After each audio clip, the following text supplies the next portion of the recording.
Anak-anakku yang terkasih, pada hari ini kita akan memulai pembelajaran kita secara efektif.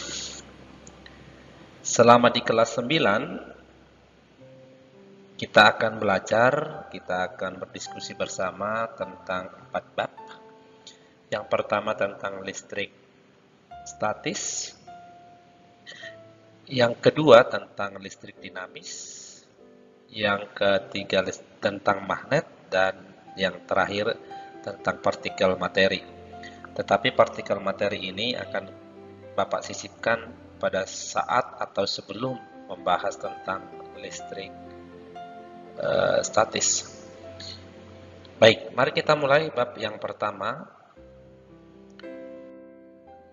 Tujuan dari pembelajaran kita tentang listrik statis ini adalah memahami konsep listrik statis dan gejalanya dalam kehidupan sehari-hari sehingga mampu menghargai kehidupan dan keutuhan ciptaan. Jadi tujuannya bukan semata-mata mengerti atau memahami konsep listrik statis, tetapi yang paling penting adalah tumbuhnya rasa menghargai terhadap diri sendiri, diri orang lain, dan lingkungan kita. Ada beberapa hal yang akan kita diskusikan pada bab listrik statis. Yang pertama itu kita akan review atom yang sudah kita pelajari di kelas 8. Kemudian yang kedua tentang gejala listrik statis dalam kehidupan sehari-hari. Kemudian yang ketiga tentang muatan listrik. Kemudian yang keempat, bagaimana dua muatan berinteraksi. Kemudian yang kelima, nah di sini kita akan banyak membahas hukum Coulomb, ini tentang gaya listrik. Dan yang terakhir tentu kita akan banyak dengan soal-soal latihan. Baik, masih ingat di kelas 8 kita mempelajari tentang partikel atom. Partikel atom itu terdiri dari proton, elektron, dan neutron. Proton, elektron, dan neutron seperti digambarkan pada animasi berikut. Proton dan neutron itu berada di tengah atau di inti atom. Inti atom ini juga disebut dengan nukleo. Kemudian elektron bergerak mengelilingi inti atom. Bagaimana suatu atom netral dapat bermuatan listrik? Tentu dengan bagaimana elektron itu berpindah dari satu atom ke atom yang lain. Proton kita tahu adalah muatan yang bernilai positif atau muatan positif. Elektron adalah muatan negatif dan neutron tidak bermuatan. Nah, untuk mengingat kembali pelajaran kita kelas 8, ada beberapa pertanyaan yang mesti kita coba review. Pertanyaan-pertanyaan yang coba kita review saat ini. Pertanyaan yang pertama, muatan proton, elektron, dan neutron itu apa? Kemudian yang kedua, kapan suatu atom netral dapat bermuatan positif? Yang ketiga, kapan suatu atom netral dapat bermuatan negatif? Dan yang keempat, bagaimana cara menentukan jumlah proton, elektron, dan neutron dari suatu atom? Dalam hal ini kita beri contoh atom kalsium dengan nomor massanya 40 dan nomor atomnya 20. Baik, mari kita jawab satu persatu. Untuk pertanyaan nomor 1 tadi sudah terjawab bahwa muatan proton itu adalah muatan positif, elektron itu adalah atom yang bermuatan negatif, dan neutron itu atom yang tidak bermuatan. Kemudian yang kedua, kapan suatu atom netral dapat bermuatan positif? Suatu atom netral dapat bermuatan positif ketika ia melepaskan atau memberikan elektron kepada atom yang lain. sehingga jumlah proton dan elektronnya berbeda. Dalam hal ini, jumlah protonnya lebih banyak daripada elektronnya. Kalau kita analogikan dalam kehidupan sehari-hari, semakin kita banyak memberi, semakin positif kehidupan kita. Oleh karena itu, marilah kita berlomba-lomba untuk memberi kepada orang lain. Kemudian yang ketiga, kapan suatu atom natal dapat bermuatan negatif? Ketika suatu atom menerima elektron dari atom yang lain, maka dia akan bermuatan negatif. Dalam hal ini jumlah proton dan elektronnya berbeda, di mana elektronnya lebih banyak daripada protonnya.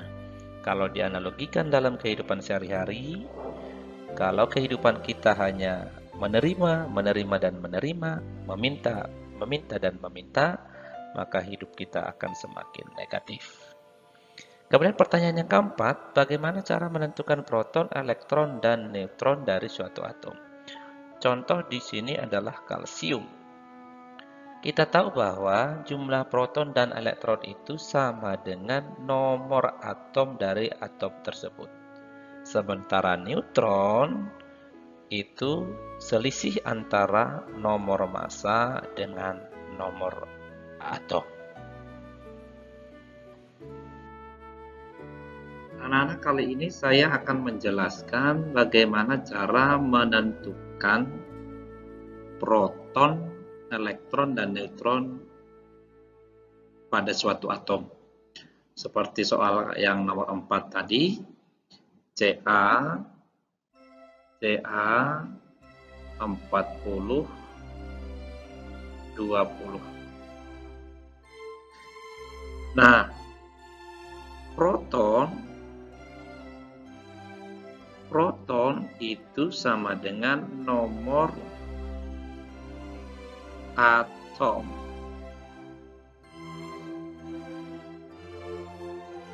Elektron juga sama dengan nomor atom. Dan neutron sama dengan nomor massa dikurang nomor atom. Itu dulu. Jadi proton sama dengan nomor atom, elektron sama dengan nomor atom juga, neutron nomor massa dikurang nomor atom. Dalam hal ini 40 adalah nomor massa, 20 adalah nomor atom. Mari kita tentukan jumlah proton, elektron, dan neutron dari suatu atom Ca 40 20 yang tadi.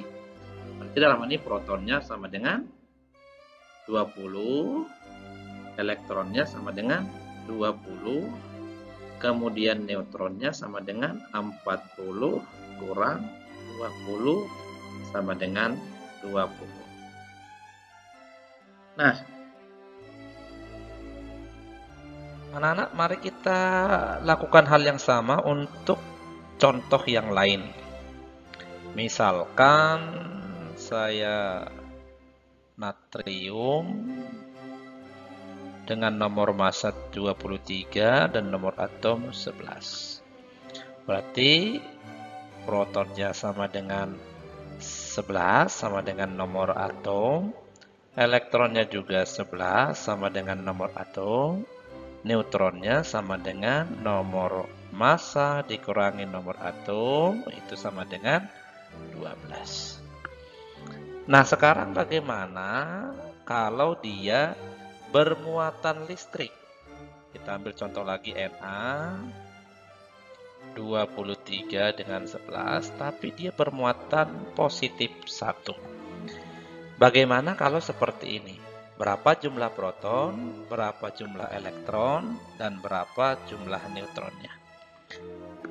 Jumlah proton, walaupun dia bermuatan, tetap sama dengan nomor atom, yaitu 11. Elektron, nah di sini yang berubah anak-anak.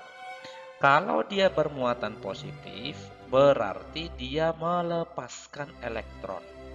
Yang dilepaskan berapa? Yaitu sejumlah muatan yang ia miliki. Dalam hal ini kalau Na muatannya positif 1, maka dia melepaskan 1 elektron. Yang tadinya 11, karena dilepaskan 1, sisanya menjadi 10. Berarti elektronnya 11 dikurangi 1 sama dengan 10. Bagaimana dengan neutron? Neutronnya tidak berubah, anak-anak, tetap neutron sama dengan 23 dikurangi 11 sama dengan 12. Bagaimana kalau dia bermuatan negatif? Prinsipnya sama, logikanya sama. Kalau dia bermuatan negatif, berarti dia menerima elektron. Di rumah nanti coba untuk latihan bagaimana mencari proton, elektron, dan neutron untuk atom-atom yang bermuatan. Demikian anak-anak pertemuan kita hari ini. Mari kita tetap sehat dan tetap bahagia. Jangan lupa tetap belajar di rumah. Terima kasih.